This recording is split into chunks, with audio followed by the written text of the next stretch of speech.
Kemarin Presiden juga udah mulai ngancam soal BUMN semua saudara. Dia mengancam, pokoknya saya akan kirim KPK, saya akan kirim itu kejaksaan, periksa semua BUMN. Kenapa ini semua rugi? Memang resikonya mafia, koruptor, oligarki akan bersatu saudara. Dia bisa ganyang ekonomi kita saudara. Kalau Presiden serius, betul-betul mau lawan koruptor, lawan mafia, lawan oligarki busuk, saudara, saya berani jamin, saudara, bahwa para habaib, para ulama, dan umat Islam siap berada pada barisan terdepan. Kalau mereka mengancam Presiden, kita sekat mereka semua, saudara. Takbir! Semoga Mabes Polri besok bisa menghadirkan yaitu ijazah. Rizik kadal Yaman. Kowe iku ora usah provokator, ora usah kakean cangkem. Ya, pengajianmu rono rene wis ditolak karo masyarakat jek kakean cangkem ya. Sodok raimusan wis Rizik. Ora usah kakean ngomong. Ya, dapuranmu wis ora usah kakean polah.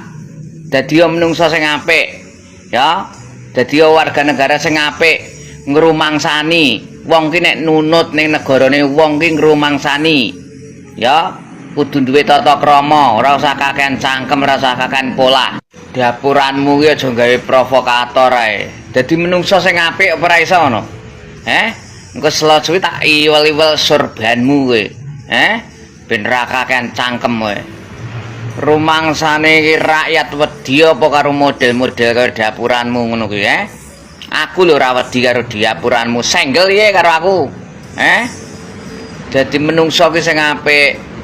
Kowe iki sane mung adol agama tok Dapuranmu ki nek ora adol agama ora badhok apa piye? Dapuranmu nek ora ngelek-ngelek bangsa, ora ngelek-ngelek negara ngono kuwi ora badhok. Ora mangan.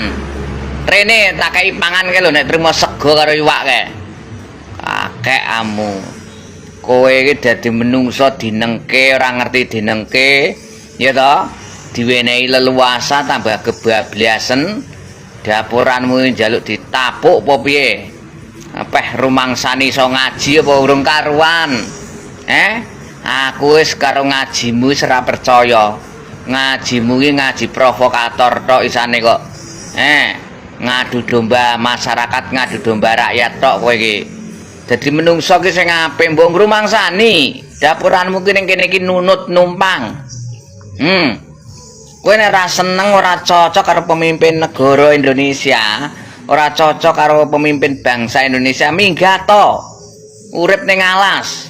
Nek ora ya balik ning Yaman kono. Masamu iki gejoksan wis suwi. Dadi wong sing apik, aja sembrono. Ya. Peh rumangsane terus nggo surban ngono terus anu ketok alim ngono. Alah gatel. Nek kanggone aku gatel. Ngerti kowe gatel, Dapuranmu Mas yo ngerti sembayang, ngerti ngaji, kelakuanmu isih doyan wedokan kok. Kakean cangkem sodok san. Dengan guru-guru yang dahulu kan ya, ketika engkau pulang dari Hadramut semestinya bukan cium tangan cium kaki. Ketika engkau pulang dari Hadramut semestinya bukan cium tangan cium kaki. Nah dengerin Kibin, cium kaki Habib kalau mau pulang dari Hadramut. Kibin. Jadi Habib itu lebih mulia daripada Nabi. Sekarang sudah terbukti jelas tujuan Habib mendiskreditkan Mekah dan membangga-banggakan Tarim. Sekarang sudah ada yang namanya umroh plus Tarim, tapi tulisan plus diperkecil sedemikian rupa, hingga yang terpampang jelas adalah umroh Tarim. Ayo buat teman-teman yang belum daftar untuk umroh plus Tarim bersama kita, insya Allah tanggal 8 November kita akan berangkat, insya Allah dalam waktu 17 hari. Umrohnya ke Tarim. Tuh tawafnya kan di makamnya si siapa itu Fakir Muqaddam itu, ya tak? Ya. Kalau kita umrah itu kan ke Mekah, ya tak? Kalau kita Habib Ali bin Syahab itu Ainut Tarim, itu beliau tidak pernah keluar sama sekali dari kota Tarim, nggak pernah keluar. Hatta haji dan umrah nggak pernah, tidak pernah sama sekali beliau. Ya, beliau keluar dari kota Tarim dua hal saja, ziarah Nabi Hud dan hadrahnya Habib Ahmad bin Zain di Hauta. Itu aja. Bahkan haji dan umroh enggak. Ketika ditanya, Habib, kenapa engkau enggak haji, enggak umroh? Beliau mengatakan, ana asyum raihatan Nabi inda ziyarah fajihil mubaddam. Aku cium Dan ini salah satu doktrin paling sampah, teman-teman. Jadi kata Habib ini, kalau ada cucu Rasulullah menzalimi kita, misalkan entah menzalimi dalam bentuk menyakiti fisik, memukul, atau mengambil harta kalian, teman-teman, ya, maka jangan laporkan ke aparat hukum. Artinya biarkan saja ya, selama itu yang berbuat adalah anak cucu Rasulullah SAW. Ini doktrin sangat-sangat sampah.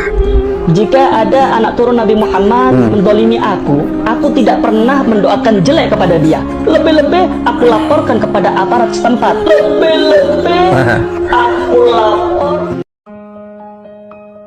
Viral di media sosial, sebuah unggahan video yang menunjukkan perilaku aneh Muhyiddin Habib yang seolah-olah mendewa-dewakan kuburan. Banyak netizen yang berkomentar, inilah contoh hasil doktrin-doktrin Habib yang selalu menceritakan kekeramatan leluhurnya, mewali-walikan leluhurnya.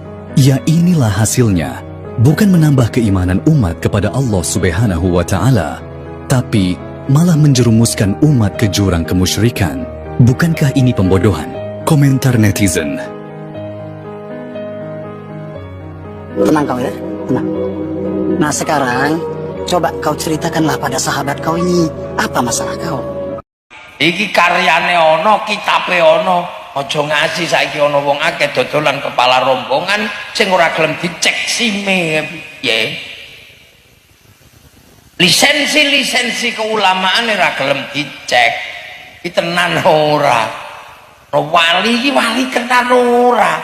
Kok iso ono wali memadamkan api neraka iki wali opo? Ngono kudu kok cek kuwi. Lho soalnya nek ono wali ngono, sampean buyar iki. Wali ini ada Syekh Hasan Sadili, Abdul Qadir Al-Jilani, ngipi wong wedok wis jinabat ping 40. Betapa ikhtiyat dan hati-hatinya. Dan nek wali sing anyar iki kan wali enak. Arep wong gablek surati malaikat. Yo. Ya melu sing model ngono kuwi yo luwih enak. Tapi tenan ora, ngunang ora. Wong Kanjeng Nabi ora ngono. Allah Maha Bisa. Yang mengaku dzurriyyahnya Nabi ini dicabut nanti, tidak diakui sama Rasulullah SAW. Innahu amalun ghairu saleh. Karena itu jangan pernah membusukkan dada. Jangan pernah Anda membanggakan diri Anda jadi turunan Nabi, bukan untuk meremehkan orang lain. 180 orang di Yaman sudah tes DNA dan hasilnya haplogrupnya G. Sedangkan keturunan Nabi Muhammad semuanya di Arab Saudi, di Yordan, di Maroko, haplogrupnya J1. Sedangkan keluarga Habib Rizik, keluarga Habib Bahar, keluarga Habib Taufik Segaf, keluarga Habib Lutfi bin Yahya, semuanya sudah tes DNA dan bukan keturunan baginda Nabi besar Muhammad sallallahu alaihi wasallam. Di samping Habib Umar bin Abdul Rahman ada penjaga surga, malaikat Ridwan. Nggak jauh dari situ ada penjaga neraka, saudara. Ada para penjaga neraka. Ini kabar gembira buat kita-kita yang hadir Habib Umar bin Abdul Rahman. Suatu saat ini orang saleh dari bangsa Bawazir bermimpi, di mimpinya dia lihat seakan-akan dunia ini kiamat. Sampai timbul api dari arah Hadramut dalam keadaan yang begitu kacau, tahu-tahu ada cahaya. Dan dekat cahaya tersebut adalah Habib Umar bin Abdul Rahman Al-Atas. Di samping Habib Umar bin Abdul Rahman ada penjaga surga, malaikat Ridwan. Nggak jauh dari situ ada penjaga neraka, saudara. Ada para penjaga neraka. Penjaga neraka ini serem-serem mukanya kayak sebagian pejabat, saudara. Bukan saya, ini di sini ada nih. Dan akhirnya Sayyidina Umar bin Abdul Rahman berdiri di sampingnya. Ini cerita Habib Ali bin Hasan Al-Attas. Akhirnya Sayyidina Umar bin Abdul Rahman meminta kepada Allah Subhanahu wa Ta'ala doa buat umat. Ya Allah, mereka hambamu. Kalau kau mau adab mereka, ya mereka hambamu. Kau bebas berhak memperlakukan apapun untuk hambamu, ya Allah. Tapi kalau kau mengampuni mereka, maka sesungguhnya engkau Maha Hakim, Maha Aziz, Maha Mulia, saudara. Begitu Habib Umar bin Abdul Rahman minta sama Allah supaya ini diampunin semuanya, penjaga neraka kagak terima. Ente ngomong apa Umar? Diprotes ya Allah. Nggak benar tuh yang disampaikan Umar. Ini orang-orang banyak ahli dosa di sini Allah. Artinya tempat mereka di neraka ya Allah. Akhirnya Habib Umar bin Abdul Rahman Al-Atas diam. Habis Habib Umar diam, Habib Umar doa lagi kayak tadi, Allah ini umat Nabi Muhammad. Terus diulangin sama Habib Umar. Apalagi cerita-cerita hurufatnya itu bisa nurunkan emas. Kalau bisa nurunkan emas banyak di YouTube itu, Pak. Iya, bahwa kalau seorang Habib yang gila itu lebih mulia dari 70 kepala kiai gitu kan ada. Nah, ketika cerita itu beredar kan ada yang berteriak tuh, Habib yang dari Habib yang rambut perak itu sama Habib Rizik, coba tunjukkan kepada saya, akan saya hajar sendiri kalau ada Habib begitu. Dikeluarkanlah omongan Habib Taufik, omongan ini, Semua video-video itu keluar. semuanya video bohong. Kayak video-video tadi, enggak dihajar tuh. Gitu. Sudah disebut ini alamatnya, ini namanya, tanggal sekian, ngomongnya ini sih, enggak ada dihajar, katanya mau dihajar sendiri katanya. Ayo keluarkan gitu. Oh, banyak ya. Banyak. Setelah saya lapor ke polisi, setelah saya speak up di banyak media TV nasional, itu 1 lusin lebih perempuan menghubungi saya mengaku menjadi korbannya oknum Habib Aji. Masya Allah. Bermacam-macam, ada yang dikawin lewat telepon, ada yang dizinahi, dihamili sampai aborsi, ada yang cuma beberapa minggu, ada yang diajak check in hotel, itu bermacam-macam. Saya sendiri sampai Diajak saya sama Habib tadi. Iya, diajak check in, dan semua bukti chat-chat perempuan yang selusin lebih itu sudah saya serahkan ke penyidik lama sekali. Sedangkan si oknum Habib Aji ini sampai sekarang masih bebas berkeliaran, berceramah, nempel dengan IDHRS seolah dia sosok yang suci, mulia. Saya rasa dia lebih berbahaya dari preman. Kalau preman bertato nyari mangsa perempuan susah, Gus. Tapi dia memakai topeng kehabibannya, mengaku-ngaku cuma. Enten pertanyaan, zaman Mbah Hasyim As'ari lo boten bahas nasab ngono kuwi. Saman lek kondo jerene zaman Mbah Hasyim gak bahas nasab, salah. Sekitar tahun 1932 Mbah Hasyim As'ari kalau nggak ada datanya bersama masyayikh kiai-kiai besar dari Surabaya, Sidoarjo, Madura kempal bahas nasab keturunannya Kanjeng Nabi. Kesimpulannya ketika itu yang dari keturunan Sayyidina Hasan namanya Syarif, yang dari keturunan Sayyidina Husain namanya Sayyid. Napa? Yang dari Sayyidina Hasan namanya Syarif, yang keturunan Nabi jalur Sayyidina Husain namanya Sayyid. Nah, niku keputusan zaman Mbah Hasyim. Anak putune Nabi niku sebutane Syarif atau Sayyid. Napa? Syarif atau Sayyid. Lah saiki ana wong ya duduk Syarif, ya duduk Sayyid, ngaku-ngaku keturunane Kanjeng Nabi. Zaman siapa? Syarif bukan. Zaman siapa? Sayyid bukan. Lah siapa? Ana tabib. Sama yang mau nerima sayembaranya 1 miliar bagi bisa yang menunjukkan makam palsu yang ada di Sunan Bonang.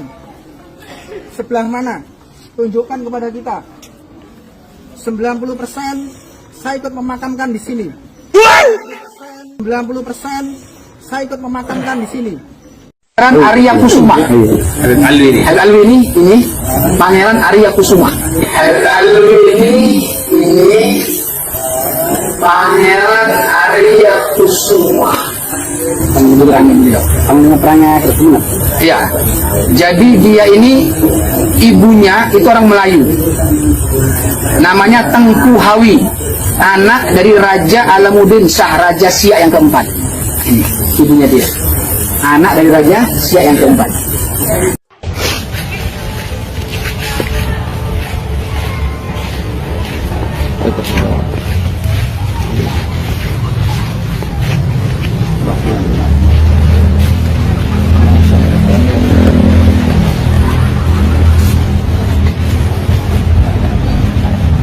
Saya pun ikut ngubur. Makam-makam di sini saya yang ngubur. Husain Baagil dengan mengaku bahwa dia ikut ngubur makam-makam di situ, itu sudah membuktikan bahwa kreator sutradara munculnya nisan-nisan palsu itu adalah Husain Baagil. Sekarang kita lihat, analisa saja, akal sehat saja, kita berpikir sehat saja. Dari pemakam, semua makam yang ada di areal Sunan Bonang, dari ring 1 itu paling tidak umurnya itu ratusan tahun. Nah, Husain itu umurnya berapa tahun? Bocah kemarin sore kok mengaku-ngaku menguburkan, memakamkan di situ. Nah, itu kan mustahil. Paling Husain itu kelahiran tahun 80-an. Dibanding dengan saya, jelas adik saya jauh. lebih tua saya daripada Husain. Lah ngaku-ngaku ngubur di situ itu, lah terus yang percaya itu lo siapa? Bagaimanapun ditutupi bagaimanapun, itu yang namanya kebusukan itu akan terungkap. Hal ini terungkap dari perkataan Husain sendiri, yaitu kalau analisa dengan akal sehat, nggak mungkin Husain memakamkan di situ. Kalau memasang nisan mungkin bisa dikatakan seperti itu, tapi kalau memakamkan orang di situ mustahil, karena makam di situ umurnya itu sudah ratusan tahun. Bagil bocah kemarin sore. Kita pikir akal sehat. Bagaimanapun kebohongan tetap akan terungkap. Orang yang lebih Arab mengklaim Indonesia itu miliknya. Jadi kita lebih sungkan sekarang. Merah putih kakek kami yang buat. Kakekmu yang mana? Pulau Indonesia, anaknya Tarim. Tarim itu di mana? Jawa bintu Tarim. Seperti orang tua memperhatikan putrinya, akan membina umat ini, khidmah kepada umat ini. Dan mulai dari ujung Jakarta sampai ujung Banyuwangi, hampir setiap kota ada para ulama aulia Tarim yang khidmah kepada umat di sana. Negeri bangkrut kayak begitu kok diunggul-unggulkan terus, gak ada habisnya. Aspal aja gak ada. Itu kayak masuk ke hutan dari Belanda, dawar Blandong itu. Ya jangan gitu. Kita ini semuanya harus tahu Islam itu sudah berkembang kemana? Mana? Kalau negara tidak bisa menyelesaikan urusan ini, saya akan beri komando kepada umat Islam. Ayo kita selesaikan dengan cara kita. Saya siap untuk kobarkan perang melawan mereka. Kalau ente ngajak perang, ente harus punya negara sendiri, punya angkatan bersenjata sendiri, lalu ngajak perang. Temanya apa gitu? Hidup di Indonesia, badok di Indonesia, selalu menyuarakan perang, selalu menyuarakan perang. Perang sama siapa?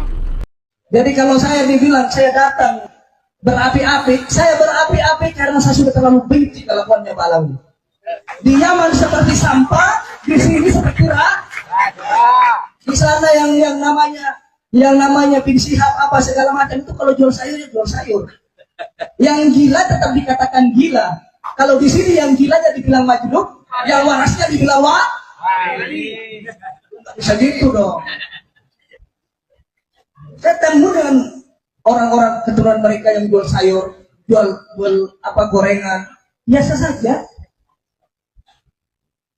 Kalau teman-teman tidak percaya, beli tiket dan bisa berangkat ke Yaman. Gimana Ji? Nggak ada PKI kan? Nggak ada begal nasab di Aceh kan? Di Aceh tidak ada PKI, di Aceh tidak ada cucu PKI, di Aceh tidak ada begal nasab. Setelah kau datang, itulah dia. Baru ada begal nasab, cucu PKI.